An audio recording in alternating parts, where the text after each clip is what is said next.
भारताच्या प्रतिष्ठित रणजी करंडक स्पर्धेत विदर्भ संघाने इतिहास रचला आहे. नागपूरच्या विदर्भ क्रिकेट स्टेडियममध्ये झालेल्या अंतिम सामन्यात केरळवर विजय मिळवत विदर्भने तिसऱ्यांदा रणजी ट्रॉफी आपल्या नावे केली. 2017-18 आणि 2018-19 हंगामानंतर आता 2024-25 हंगामातही विदर्भने अजिंक्यपदावर आपली मोहर उमटवली. या विजयानंतर संपूर्ण विदर्भात जल्लोषाचे वातावरण आहे. या विजयात करुण नायर आणि दानिश मालेवार यांची कामगिरी मोलाची ठरली. पहिल्या डावात दानिश मालेवारने 153 धावांची शानदार खेळी केली, तर करुण नायरने 86 धावांचे महत्त्वपूर्ण योगदान दिले. या खेळीच्या जोरावर विदर्भने पहिल्या डावात 379 धावांचा डोंगर उभारला. दुसऱ्या डावातही करुण नायरने आपल्या लौकिकाला साजेशी खेळी करत 135 धावा फटकावल्या, तर दानिश मालेवारने 73 धावा करून संघाला मजबूती दिली.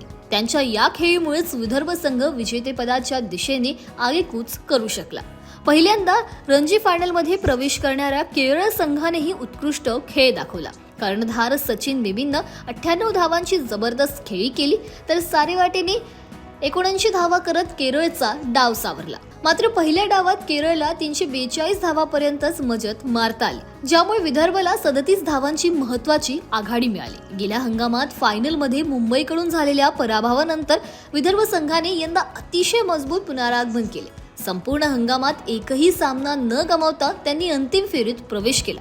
या विजयानंतर विदर्भ संघाच्या खेळाडूंनी आणि चाहत्यांनी एकच जल्लोष केला. विदर्भ संघाच्या या ऐतिहासिक विजयानंतर महाराष्ट्राचे मुख्यमंत्री देवेंद्र फडणवीस यांनी सोशल मीडिया प्लॅटफॉर्मवर ट्विट करत संपूर्ण संघाचे अभिनंदन केले.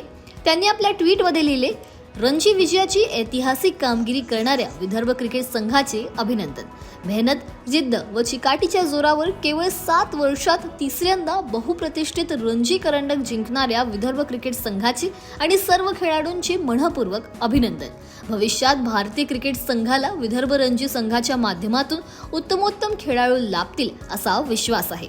विदर्भ संघाने संपूर्ण स्पर्धेत जबरदस्त कामगिरी करत एकही सामना न गमावता विजेतेपद मिळवले. याआधी 2017-18 आणि 2018-19च्या हंगामात विदर्भने रणजी करंडक जिंकला होता. आता विदर्भ संघाच्या या जबरदस्त कामगिरीबद्दल तुमची काय प्रतिक्रिया आम्हाला कमेंट सेक्शन मध्ये नक्कीच सांगा.